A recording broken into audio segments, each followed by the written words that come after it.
Dear student, आज हम लोग क्या जानेंगे? तो आज हम लोग चल रहे हैं क्लास 9 के लिए केमिस्ट्री है और उसमें है आपका पहला चैप्टर हमारे परिवेश के पदार्थ। और हम लोग भारतीय वन बुक से क्या करने वाले हैं, तो उसके सारे लघु उत्तरीय और अति लघु उत्तरीय प्रश्नों का एक एक करके व्याख्या सहित हम लोग जानेंगे, है ना, भारतीय वन बुक से क्लास 9 के लिए। तो सबसे पहला प्रश्न इस क्रम में आपका है कि वह चीज़ क्या कहलाती है जो कुछ स्थान घेरती है, भेजती है, लिखा गया है और इसमें द्रव्यमान होता है। तो भाई हम जानते हैं ऐसे पदार्थों इसे पदार्थ कहते हैं। द्रव्य क्या है? तो पदार्थ जिसे किसी भी भौतिक प्रक्रिया की सहायता से अन्य प्रकार में हम विभक्त नहीं कर सकते हैं, है ना, उसे ही क्या कहते हैं? द्रव्य कहते हैं। अब द्रव्य का मतलब पानी रूप ही नहीं, है ना, चीनी को भी जिस बर्तन में रखते हैं उसी का रूप ले लेता है। सोडियम क्लोराइड भी हो सकता है, चूना पत्थर भी हो सकता है, तो ये द्रव्य कहलाता है। अब इसी में एक एक्सप्लेनेशन के साथ एक क्वेश्चन दे दिया है, क्या चीनी एक द्रव्य है?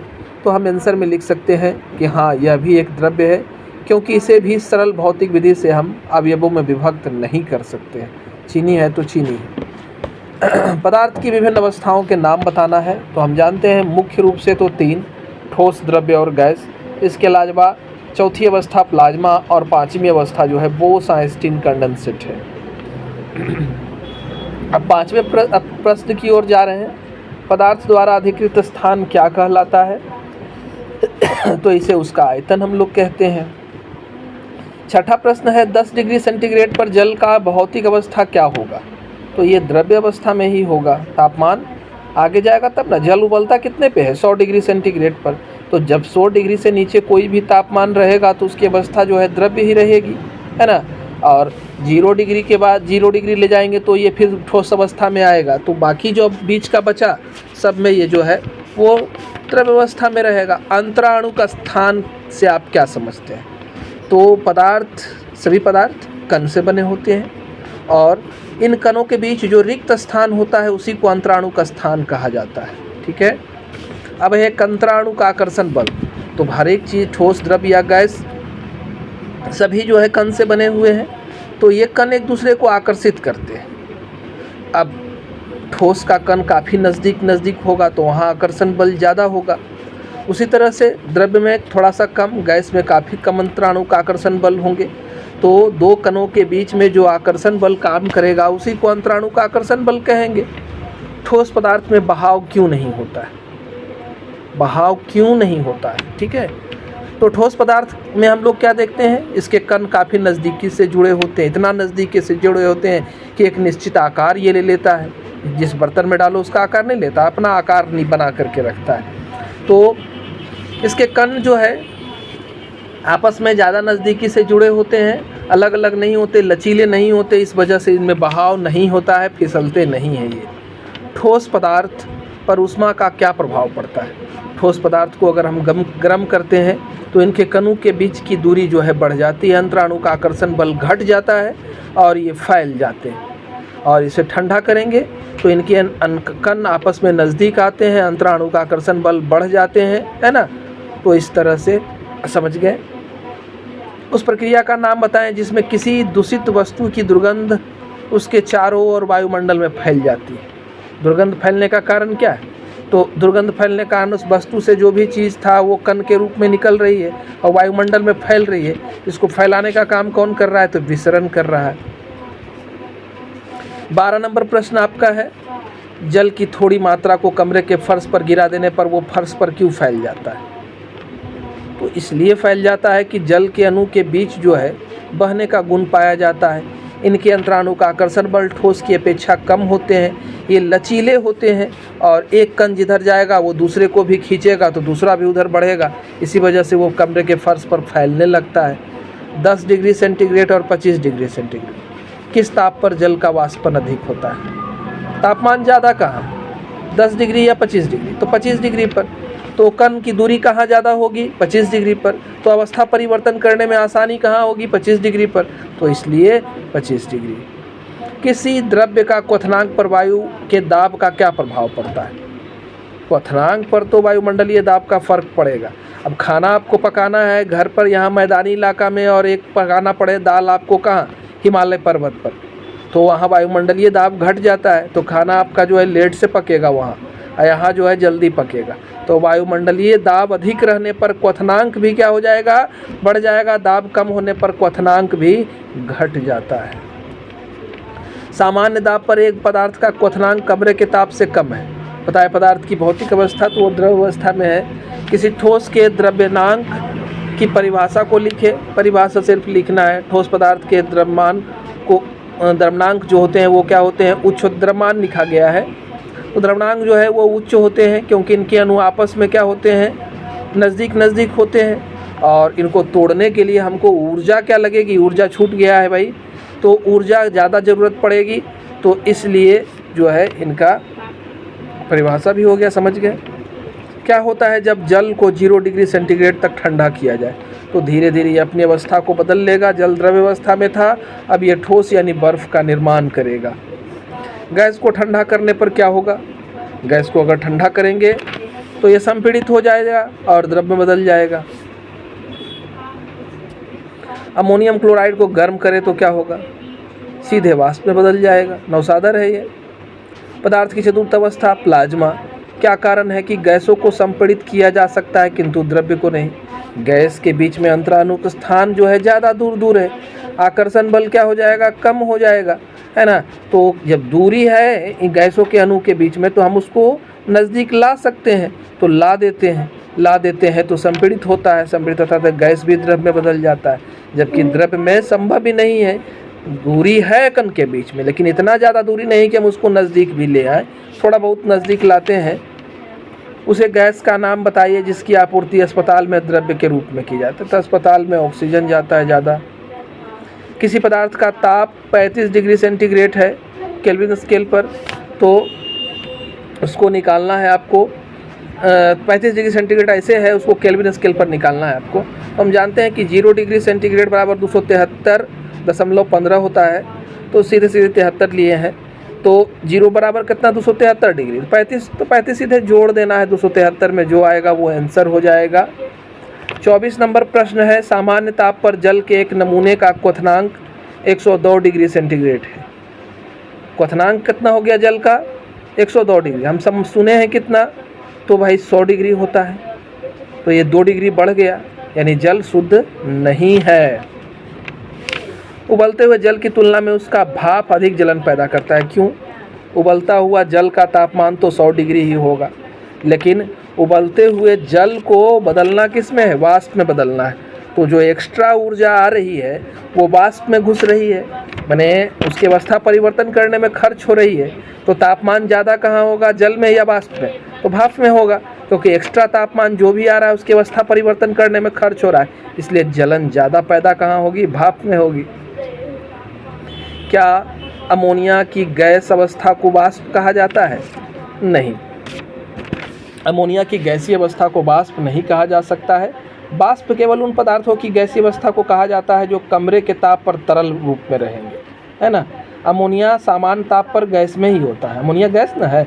अब इसे तरल बदलने के लिए उच्च दाब और कम तापमान की आवश्यकता होगी, इसलिए अमोनिया गैसीय अवस्था को गैस कहा जाता है। इसकी गैसीय अवस्था क्या कहलाएगी, गैस कहलाएगी। तो अगला प्रश्न है, एक ऐसे सामान्य पदार्थ का नाम लिखे जिसे गर्म या ठंडा करने पर उसकी अवस्था में परिवर्तन हो जाता है। तो भाई जल से बढ़िया क्या है, गर्म करो भाप में बदल गया, ठंडा करो बर्फ़ में बदल गया।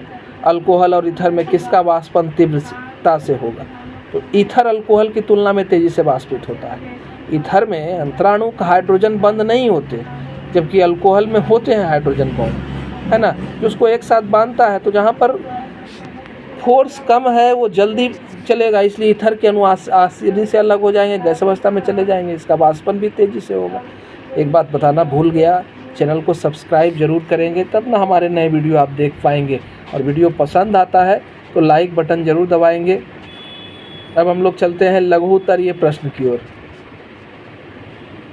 तो लघु उत्तरीय प्रश्न में पहला प्रश्न जो है, पदार्थ की परिभाषा लिखना है।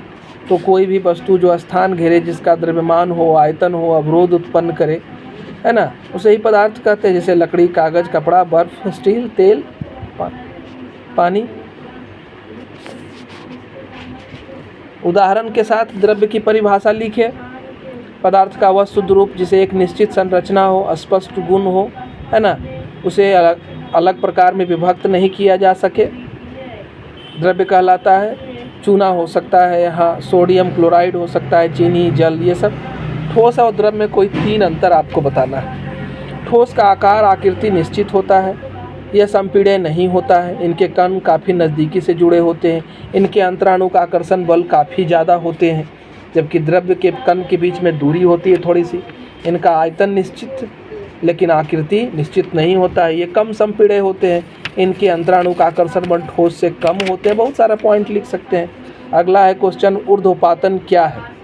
किन्हीं 3 द्रव्य के नाम लिखे, किन्हीं 3 ठोस के नाम लिखे, है ना। क्वेश्चन गलत दिया है जिसको गर्म करने पर ये ऊर्ध्वपातित हो जाते हैं। ऐसी प्रक्रिया जिसमें कोई ठोस पदार्थ गर्म करने पर बिना द्रव्य में बदले सीधे क्या हो जाए, वाष्प बदल जाए, और ठंडा करने पर वापस ठोस बदल जाए, इसे ही ऊर्ध्वपातन कहते हैं। उदाहरण याद रखना है, अमोनियम क्लोराइड है, कपूर है, नौसादर है, नेफ्थालीन बल्ब है। शुष्क बर्फ यानी कि कार्बन डाइऑक्साइड का ठोस रूप को शुष्क बर्फ कहते हैं। अब छठा प्रश्न को देख रहे हैं, तो छठा प्रश्न है, द्रवण की गुप्त ऊष्मा किसे कहते हैं?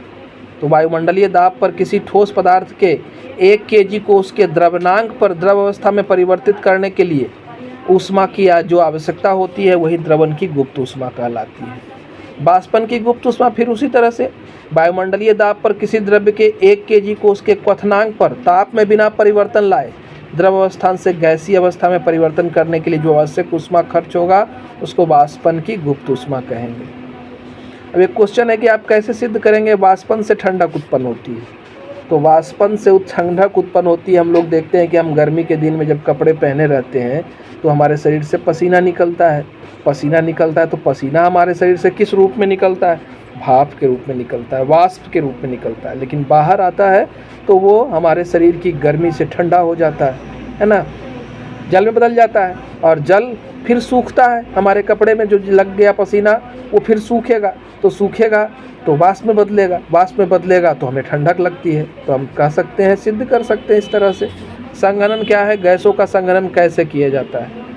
तो गैसीय रूप का द्रव्य रूप में परिवर्तन गैसीय संघनन कहलाता है।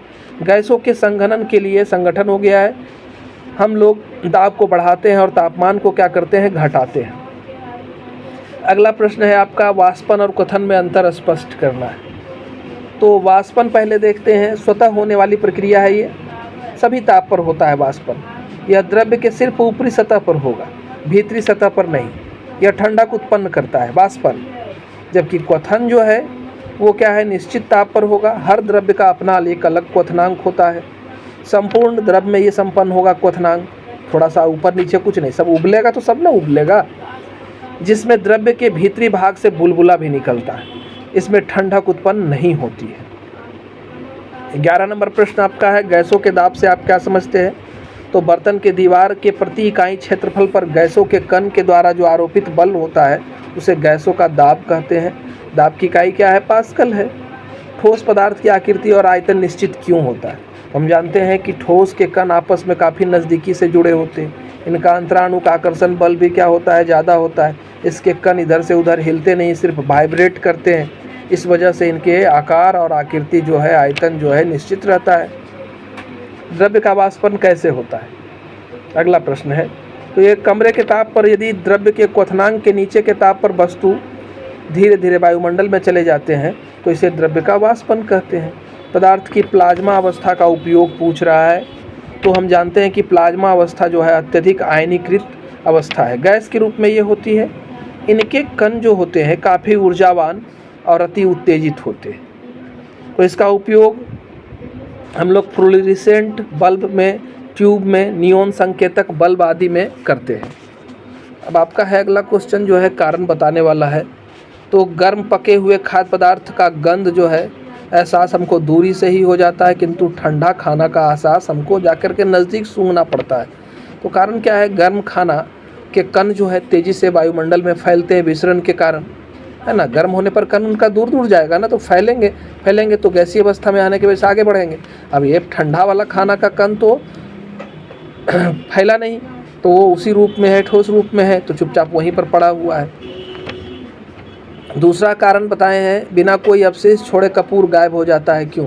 तो कपूर ऊर्ध्वपातन करता है, कपूर ठोस होता है और जब जलाते हैं तो ये सीधे वाष्प में बदल जाता है।